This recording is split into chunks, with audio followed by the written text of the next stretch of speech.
পরীক্ষা 26 জুন থেকে শুরু হওয়ার কথা, তাই না? এইভাবে বাংলাদেশে 11টা শিক্ষা বোর্ড আছে, সবাই এই প্রিপারেশন নিয়ে আগাইতেছে। 4000-এর উপরে করোনায় আক্রান্ত হয়েছে এবং মারা যাওয়ার সংখ্যা এখন পর্যন্ত তারা ডিসক্লোজ করে নাই। এবং বাংলাদেশে যদি আসি, গতকালকের পরিসংখ্যান 174 জনের মধ্যে 15 জন করোনায় আক্রান্ত হয়েছে এবং এই পর্যন্ত বাংলাদেশে 4 জন মারা গেছে। এটা হচ্ছে কি রিপোর্টেড, আনরিপোর্টেড কথা আমরা জানি না। করোনা আইডেন্টিফাই করার জন্য পর্যাপ্ত এটাও একটা পরিষ্কার সমস্যা। আমি যদি চিন্তা করি, আমাদেরকে নির্দেশনা দেওয়া হয়েছে মাস্ক পরে আসবা, স্যানিটাইজার করে আসবা, তা আপনি দেখেন কয়জন মাস্ক পরে আসছে।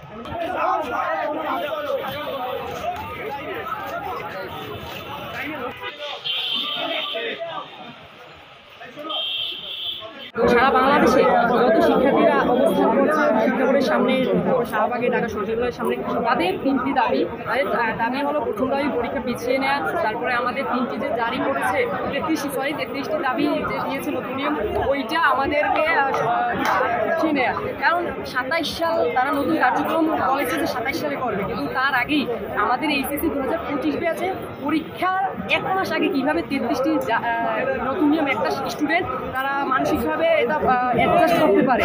তারপরে সেকেন্ড হলো আমাদের 2 মাস তো পিছাবে নতুন নিয়ম। তারপর আমাদের গ্রেস মার্ক দেওয়া শিক্ষার্থীদের, এর আগে আমাদের গ্রেস মার্ক দেওয়া হতো 1 মার্কের জন্য বা এমসিকিউ, মূলত সিকিউ আর এমসিকিউ মিলিয়ে পাস দেওয়া। এটা আমাদের 3টি দাবি। আর আমাদের আমরা করোনার জন্য, তারপর বিভিন্ন রাজনৈতিক অস্থিরতার জন্য এর আগে আমাদের সংবাদগণ বলেছে যে আমরা সময় পাইনি আমাদের সিলেবাস শেষ করার। তো এই কারণে আমরা প্রায় 3 মাস পিছিয়ে, বন্যার কারণে হয়, আন্দোলন, তারপর ট্রাফিক, দেশীয় নিরাপত্তার কারণে আমরা প্রায় 66 দিন পিছিয়ে আছি। এই কারণে আমাদের সময় চাচ্ছে। বুঝতে পেরেছ? নাম, তোমার নাম কি?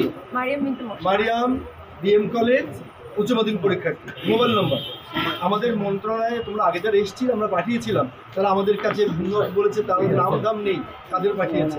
তো মোবাইল নম্বর সব ডিটেলস আমাদেরকে দিলে আমরা এটা পাঠিয়ে দেবো। কথা পরিষ্কার? স্মারকলিপি দাও। তার আগে আমাদের এখানে 11টা বোর্ডের মধ্যে ঢাকা বোর্ড হয়েছে সভাপতি, আন্তঃবোর্ডের সভাপতি, তার মাধ্যমে অন্যান্য বোর্ডগুলা কাজগুলো করে থাকে।